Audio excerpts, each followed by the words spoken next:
భయ్యా నేను ఇప్పుడే సంక్రాంతికి వస్తున్న సినిమా వెంకటేష్ చూసి వస్తున్నాను. నేను ఇప్పుడు దాకా ఈ సంక్రాంతికి వచ్చిన అన్ని సినిమాలు చూసా.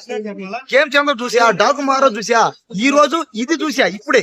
భయ్యా భయ్యా సినిమా నేనైతే నవ్వి నవ్వి నవ్వి చచ్చిపోయినా అంతే.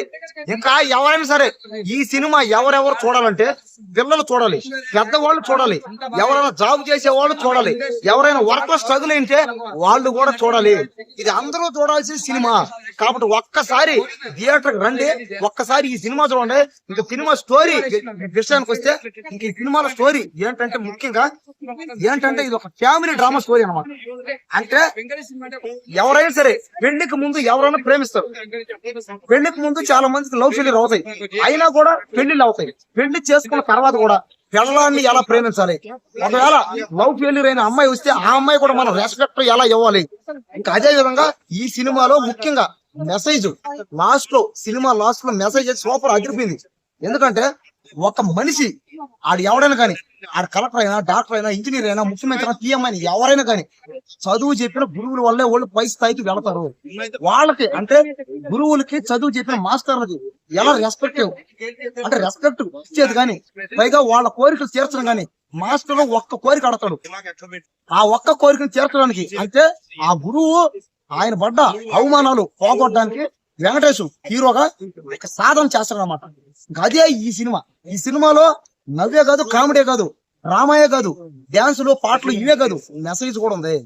కాబట్టి ఈ సినిమాలు అన్నీ ఉన్నాయి, ఒకటి తక్కువ ఒకటి ఎక్కువ అంటూ ఏది లేదు. సినిమా అంతా బాగుంది. నేను సినిమా మొత్తం చూసా నేను. కాబట్టి ఏంటంటే ఈ సినిమా అందరూ ఒక్కసారి థియేటర్ వచ్చి చూసారంటే ఇంకా మీరు ఖచ్చితంగా వెంకటేష్ ఫ్యాన్స్ అయిపోతారు. వాళ్ళు చూడొచ్చా? లవ్ చేసే వాళ్ళు చూడాలి, లవ్ ఫెయిల్యూర్ అయిన వాళ్ళు చూడాలి, భార్య భర్తలు చూడాలి, పెళ్లి చేసుకోబోయే అమ్మాయిలు కూడా చూడాలి. ముఖ్యంగా ఇది మన తెలుగు వాళ్ళు ఖచ్చితంగా చూడాలి. ఈ సంక్రాంతికి ఇంకా వెంకటేష్ ఇంకా నెంబర్ 1 అంతే.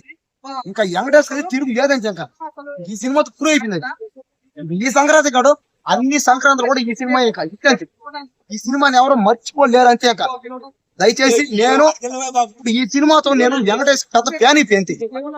నేను నిన్న దాకా బాలకృష్ణ ఫ్యాన్, ఈ రోజు ఈ సినిమా చూసాక నేను వెంకటేష్ గారి ఫ్యాన్ అయిపోయినా. 3 సినిమాలు చూసావు కదా? అవును. 3 సినిమాలలో ఏది హైలైట్? ఈ సినిమా బాగుంది. ఈ 3 సినిమా కేమ్ చంద్ర చూసా, డాకు మహారాజు చూసా, ఇప్పుడు సంక్రాంతికి వస్తానని చూసేసా. ఈ సినిమాయే బాగుంది. అది అన్నావు, తెలియకన్నా ఇదన్నావు, ఈ రోజు ఇది అంటున్నావు. ఇప్పుడు చూసాక అర్థమైంది. చూసిన తర్వాత నేను మారిపోయాను. నేను ఇంక వెంకటేష్ పెద్ద ఫ్యాన్ అయిపోయా. అభిమానం అండి తప్ప, అభిమానం చేస్తాం తప్ప. ఇంక ఈ సినిమాతో ఇక వెంకటేష్ ఇంకా తిరుగు చూసుకోవచ్చు పని లేక అంతే. ఇంకా ముఖ్యంగా ఏంటంటే హీరోయిన్లు మన తెలుగు సాంప్రదాయం గురించి, అబ్బా తెలుగు సాంప్రదాయ హీరోయిన్లు అన్నట్టుగా ఉంది నాకు. ఎందుకంటే చాలా రోజుల తర్వాత సౌందర్యాన్ని, సిమ్రాన్ని మళ్ళీ సినిమాలో చూసినట్టే నాకు